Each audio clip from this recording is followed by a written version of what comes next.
Hi there, and welcome to Doha, the buttoned up and clean swept capital of the state of Qatar. I'm heading to the airport for my flight to Riyadh, in an Uber which frankly has some very muted, dystopian vibey window tints. Perhaps not helped by Doha being Doha. So we find ourselves in a modern installment of my Roots and Hub series, exploring the mega hub that is Doha Hamad International Airport. Sitting down to research and write this script, my gears were grinding hard trying to penetrate the notion that everything that could ever be said about this airport, or this airline, has already been said on YouTube, 9 times. Qatar Airways is, after all, one of the darlings of the aviation vlogosphere, a word that I kinda cringe at even typing. So today's video, the portion of it focused on the airport at least, is going to touch on 2 notions which I've never heard anyone talk about before. First is the fact that this airport is one of a kind in a very specific way. And second, well, the second point is about bears. Before I claw my way into that though, I'm Kevin, the Flip-Flop Traveler. If there's one thing that I want you to know about this self-funded video, it's that my opinions are honest, my own, and unsponsored in any way. If you'd like to know more about the channel and how I do things, scan the QR code or click the link in the description to learn more. Have a look around the channel. There are hundreds of airline and hotel reviews to enjoy. This way more than the bare necessities airport and trip report begins now. So as we stand here, admiring the modern, industrial, and commanding architecture of the check-in hall, my first assertion. Doha and Qatar Airways are in a very unique position, in that they're the first and only airline operating a truly global network from a modern hub built specifically for that task. I've never actually been landside in Qatar before, and so this was my first time checking in here, and similar to nearly every other modern Middle Eastern airport, check-in is a breeze for their hometown airlines since most passengers are transiting. Qatar's first airport opened in the 1930s in Dukhan, and was replaced by Doha International Airport in 1959. Until the state of Qatar's exit from the multinational Gulf Airlines in 2002, that airport served as their secondary hub. Until 2014, this was the state of Qatar's primary gateway, until Hamad International Airport opened, with a symbolic first flight on Qatar Airways arriving here from literally just next door. The capacity of the old airport was 12 million passengers per year, and its last year it had 23 million. Hamad International was meant to be open in 2008, but suffered from a series of costly delays.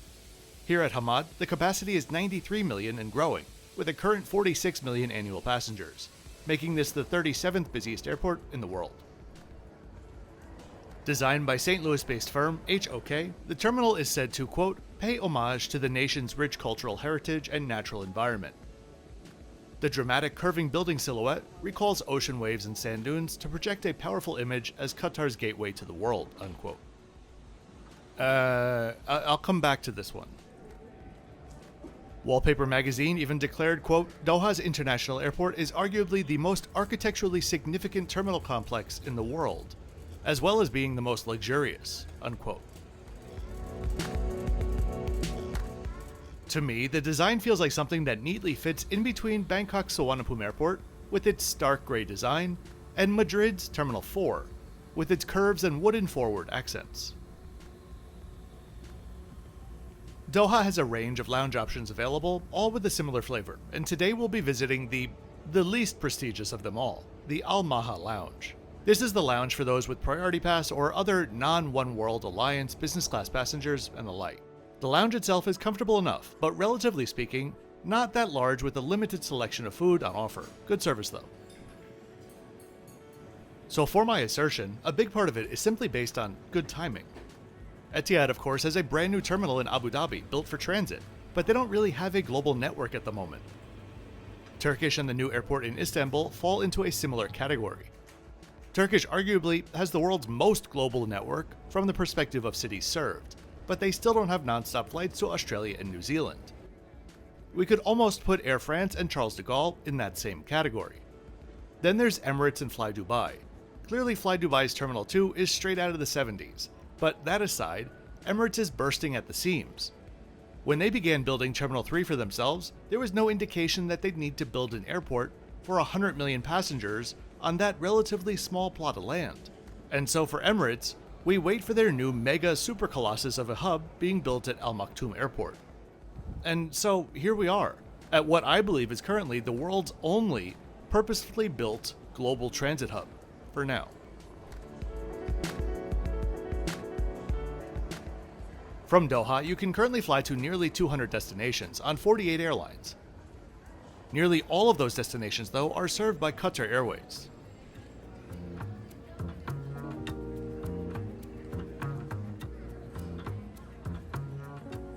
And now the second thing that you didn't know about this airport.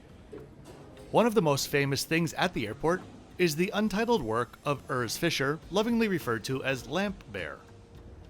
Did you know Lamp Bear has a family and used to live in New York? I promise I'm not making this up, so let's consider Urs Fischer as the father, since Urs in Latin means bear. Lamp Bear, sitting 7 meters tall and weighing nearly 20 tons, is made of bronze and used to sit out in front of the Seagram building on Park Avenue in Manhattan. It was there promoting a Christie's auction where it would be sold. The buyer, a Qatari billionaire of course, for nearly $7 million. But Lamp Bear also has 2 siblings. One of them owned by a private collection, which has most recently been on display for 4 years at Brown University, and may perhaps have some sort of vitamin deficiency. He was known at Brown as Bluno. And there is a third sibling as well, who seems to be in bear witness protection with an undisclosed owner. Can't put my finger on it, but something tells me it's probably in the Middle East somewhere as well. And so, there you have it. 2 things which likely you didn't know before watching this video. And if you did know that, I'm not really sure if I should congratulate you or feel a little bit bad. Beyond the central foyer of the terminal, there's an endless supply of shopping, lounges, eateries, and attractions throughout the airport. The new garden area and lounge I'll explore in my upcoming Qatar Airways business class video, which will come out in February. Okay, let's go find my gate so we can begin the Saudi leg of my journey. If you're enjoying the video, please go ahead and click that like button. All of my videos are self-funded, so clicking that like button and subscribing really does support the channel. If you're looking for lots more information about my travel in general, weekly posts, advanced itineraries, travel advice and the like, I'd invite you to check out my Patreon or YouTube channel memberships. Our aircraft today is quite literally the byproduct of a war and a lawsuit. It's been resolved now, the lawsuit, but for a while, Qatar Airways and Airbus were in a heated legal battle, which saw Airbus cancel Qatar's order book for A320 family aircraft. Without much of a choice at the time, Qatar ordered some 737 MAXs, an aircraft that they don't otherwise have in the fleet, and frankly, not one that anyone imagined them wanting to begin with. They began receiving delivery of them quickly, as they took some of the frames that were meant to be delivered to S7 Siberian Airlines, and had already had their interiors outfitted. So now they have 9 of these MAX 8s, with 25 additional MAX 10s still on order. As we head down the jet bridge, we'll take a look at today's flight stats.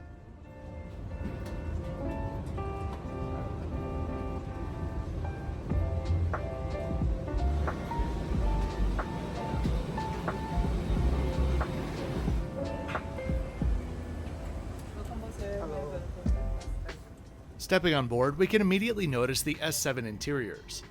While Qatar did their best to dress them up, that purple definitely is not a Qatar purple, and neither is that neon green stripe.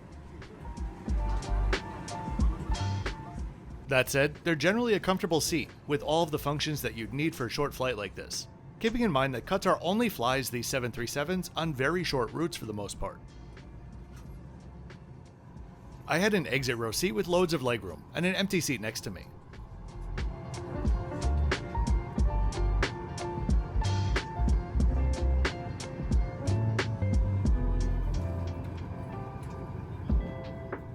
For those of us with broader shoulders, here's a very specific reason why 737s will always be less comfortable than A320s. While these seats are just about an inch narrower, the seats themselves are significantly closer to the walls of the aircraft. Look at this same angle on an A320 and you'd have a good 2 inches here. Everything else, from the overhead air vents to the tablet holder to the coat hook and outlets, were all well appreciated.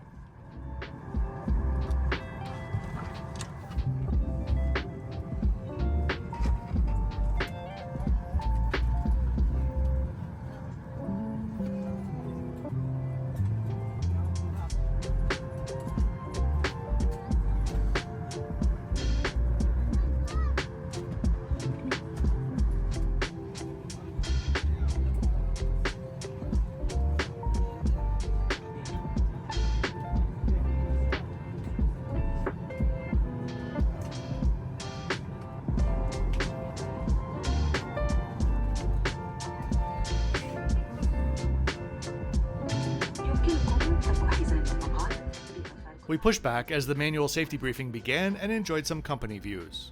أكسجين ماسك. الجزء من ربط أحزمة المقاعد. اسحبوا الكمامة إلى الأسفل ثم ضعوها فوق الفم والأنف. ضعوا الشريط حول الرأس وتنفسوا بصورة طبيعية.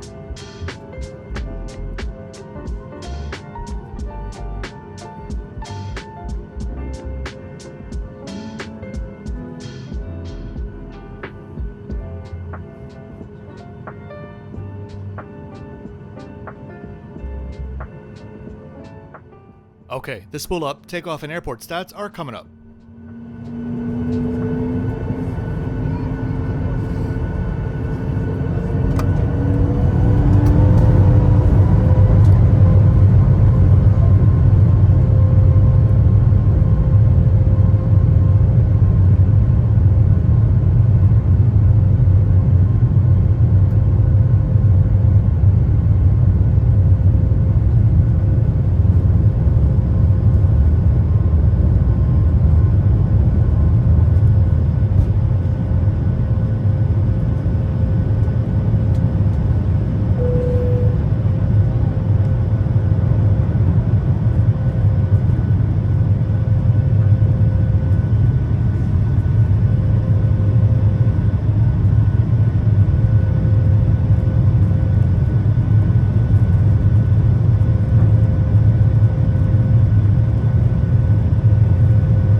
Checking my timestamps, we took off at 29 past the hour. And this meal service was on my table 9 minutes after that. It really has to be one of the most efficient services that I've ever seen. The cart they were serving from never actually stopped. It just rolled down the aisle being pushed as they handed out snacks and drinks. On offer was a bottle of water, orange juice, and pizza-esque item, which despite looking cold was actually hot and tasted way better than it looked. For what it is, I'd give it a 7.9 out of 10. These clips are in original order. We were served before we even left Qatar.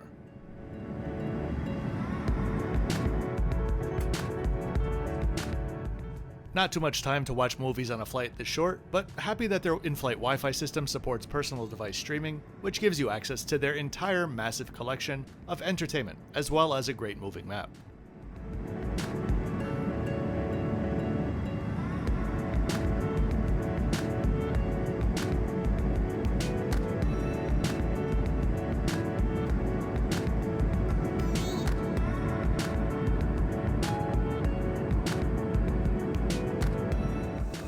The 737 MAX bathrooms, my least favorite in the sky, are tiny as always, but clean, so no complaints.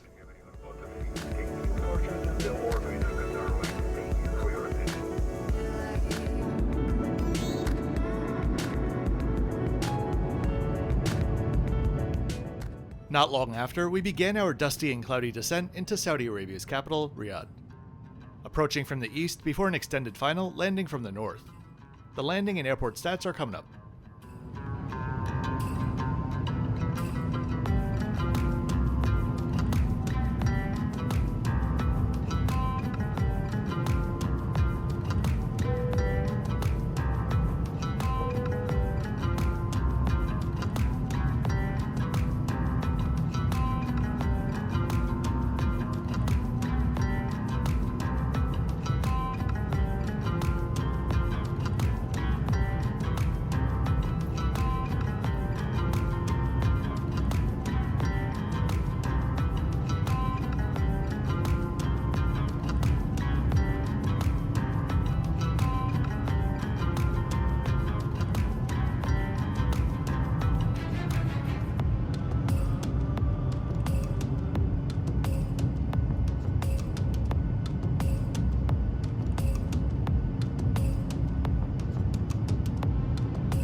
So, the Qatar Airways 737 product. Perhaps not memorable, but definitely doable, and when you combine it with a fantastic hub like Hamad International, it really is a pleasant experience.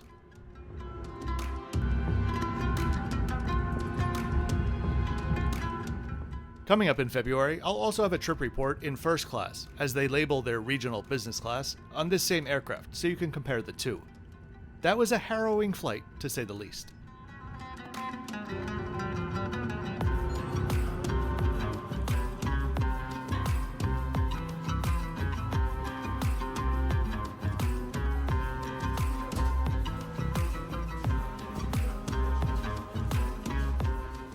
So I really do hope that you enjoyed this trip report today, and the 2 airport things that 98.6% of you didn't know about. If you did, please be sure to click the like button and subscribe with notifications on for 2 new videos each week. I'll see you next time on Saudi's second largest carrier, Flynas, from Riyadh to Jeddah. Oh, and as always, thanks for watching until the end.